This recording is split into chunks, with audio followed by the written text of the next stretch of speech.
आपको पता है मेरा एक चीज़ के ऊपर बहुत बिलीव है, मैं बड़ा स्ट्रॉन्ग बिलीवर हूँ एक चीज़ का कि अगर आप रिश्तों के अंदर जब आप होते हैं ना, चाहे वो कोई भी रिश्ते हैं, किसी के साथ कैसा भी आपका रिश्ता है, जब उन रिश्तों के अंदर आपकी इज़्ज़त नहीं की जा रही होती ना, तो इसमें दूसरों का कोई कसूर नहीं होता। जो बंदा आपकी इज़्ज़त नहीं कर रहा होता, बल्कि इसमें आपका कसूर होता है। मोस्ट ऑफ द टाइम हमारा कसूर होता है कि हमें अपनी इज़्ज़त करवानी आ नहीं रही होती। अब ऐसा होता क्यों है? इसी के ऊपर आज ये वीडियो है और ये एक सवाल आप ही में से किसी ने सवाल पूछा था। मैंने कहा था कि आस्क उमर के नाम से आप लोगों के सवाल होते हैं। अब मैंने एक-एक करके उसके ऊपर जवाब तो देने शुरू किए हैं। तो आज की वीडियो के अंदर हमने बात करनी है कि जब किसी भी आप रिलेशनशिप में होते हैं, तो उस रिलेशन में जब आपकी इज़्ज़त नहीं की जा रही होती, आपको वो मुकाम नहीं दिया जा रहा होता, तो इसमें क्या इश्यूज़ हो सकते हैं? कहाँ पे आप गलती कर रहे होते हैं और वो कौन-सी ऐसी चीज़ें हैं जिनको अगर आप फ़ॉलो करें, थोड़ा-सा आप कंसीडर करना शुरू करें, तो हो सकता है कि ये जो चैलेंजेज़ आपको रिश्तों में होते हैं ना कि आपकी रिस्पेक्ट नहीं की जा रही होती, आपको वो मुकाम नहीं दिया जा रहा होता,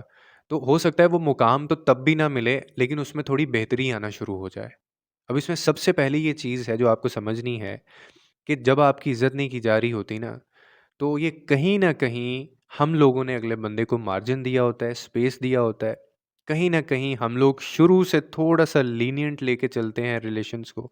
हम लोग थोड़े से उनके साथ बड़े लाइट से चल रहे होते हैं और उनको हमने कहीं न कहीं कॉन्फिडेंस दिए होते हैं कि तुम बेशक मुझे गाली दे लो, तुम बेशक मुझे मारो, तुम मुझे बेशक तू कह के बुला लो, मुझे कोई फ़र्क नहीं पड़ता। अब जब हमें ये चीज़ें महसूस होना शुरू होती हैं कि यार अब तो ये बहुत ज़्यादा ये चीज़ें होना शुरू हो गई हैं, तो फिर हमें याद आ जाता है कि जी हमारी भी कोई इज़्ज़त है और हम लोग फिर अगले बंदे को ये कहना शुरू कर देते हैं, फिर लड़ाई झगड़े शुरू हो जाते हैं। उसको ये बताना शुरू कर देते हैं कि हम कितने अहम हैं, जबकि हमने तब नहीं बताया होता जब ये हमें बताना चाहिए था। इसमें हमारी सोसाइटी की ना एक बड़ी गंदी चीज़ है और एक बहुत गंदी आदत है जो कि अब ये इतना रच बस गया है हमारे खून के अंदर कि हम खुद कहीं न कहीं इसको फ़ॉलो कर रहे होते हैं कि हमारी सोसाइटी के अंदर लोगों की, इंसानों की इज़्ज़त कम है, पैसे की इज़्ज़त बहुत ज़्यादा है। अब आप भी बेशक इसको प्रैक्टिकल करके देख लीजिएगा, बल्कि मैं आपको एग्ज़ाम्पल देता हूँ, आप अभी खुद ही इस चीज़ को रिलेट करेंगे तो आपको समझ आ जाएगी। हम लोग कैसे इंसानों को जज करते हैं और लोगों की इज़्ज़त हमारे मुताबिक यानी कैसे होती है। एक बंदा है, अब कोई गाड़ी से अगर कोई बंदा उतर रहा है ना, तो आप उसको सलाम भी करेंगे, आप उसके साथ तमीज़ से बात भी करेंगे, आपने आउटर परसेप्शन के ऊपर उसको जज कर लिया। वही बंदा अगर मोटरसाइकिल पे उतर रहा होगा ना, तो थोड़ी-सी इज़्ज़त कम हो जाएगी, वही बंदा अगर पैदल आ रहा होगा तो उससे भी थोड़ी-सी इज़्ज़त कम हो जाएगी। अब आप कह रहे हैं कि मैं तो इसमें फ़ॉल ही नहीं करता, तो हम घरों में भी यही कुछ कर रहे होते हैं। घरों के अंदर जब हमारे मेहमान आते हैं ना या कोई भी शख़्स आता है, तो हम लोग उसकी कितनी इज़्ज़त करनी है, ये हम उसके स्टेटस से अंदाज़ा लगाते हैं। अगर कोई बहुत अमीर बंदा आ जाएगा ना, तो हम उसके आगे खाने भी बड़े अच्छे-अच्छे पका के रखते हैं, हम उससे मिलते भी बहुत अच्छे तरीके से और उसके लिए पता नहीं क्या-क्या चीज़ें पकाते हैं। लेकिन अगर कोई मिडल क्लास हमारे घर में आ गया है, कोई रिश्तेदारों में से, तो फिर हमारा जो इज़्ज़त का थोड़ा-सा उसका एक एक वो जो ग्राफ है ना, वो थोड़ा नीचे ले आते हैं हम लोग। इसी तरह खाने भी थोड़े से नीचे आ जाएँगे। इसी तरह उनको टाइम देने का जो एक अब ये तो एक ऐसा डिलेमा है जो हमें इस सोसाइटी ने जिसके अंदर हमें डाल दिया है और अब ये इसी के साथ हमें ज़िंदा रहना है और अनफॉर्च्युनेटली लोग भी हमें इसी तरह से जज करते हैं। तो इसलिए हम लोगों ने क्योंकि ये स्टेटस ऑफ सिंबल अगर एक रख दिया है, एक पैरामीटर हमने रख दिया है, तो ये मैं तमाम जो यूथ ख़ास तौर पे जो मेल्स हैं ना, मैं उनको ये कहना चाहूँगा कि आपसे जितना हो सकता है आप अपनी ज़ात के अंदर वैल्यू एडिशन करें, आप अपने आप को इतना ज़्यादा वैल्यू दें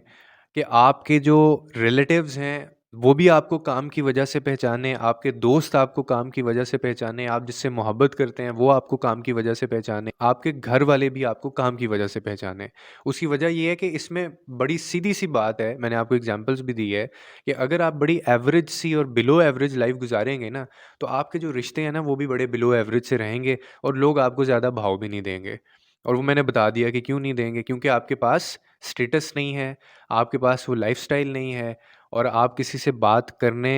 अगर आप किसी से बात करेंगे भी तो आपको सीरियस नहीं लिया जाएगा, ठीक है? तो इसीलिए आपसे जितनी मेहनत हो सकती है आप मेहनत करें,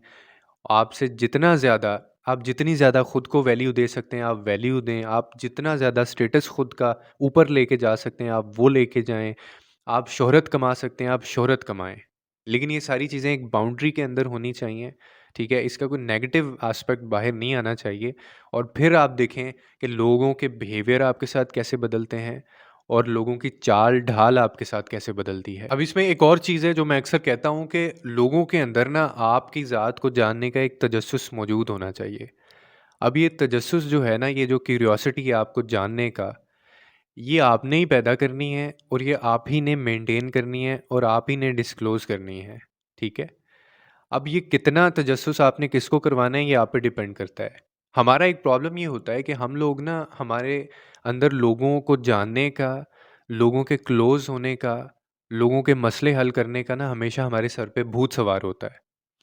हम लोग हर एक के लिए मुयस्सर होते हैं, हम लोग सबके लिए एक्सेसिबल होते हैं, सबके लिए अवेलेबल होते हैं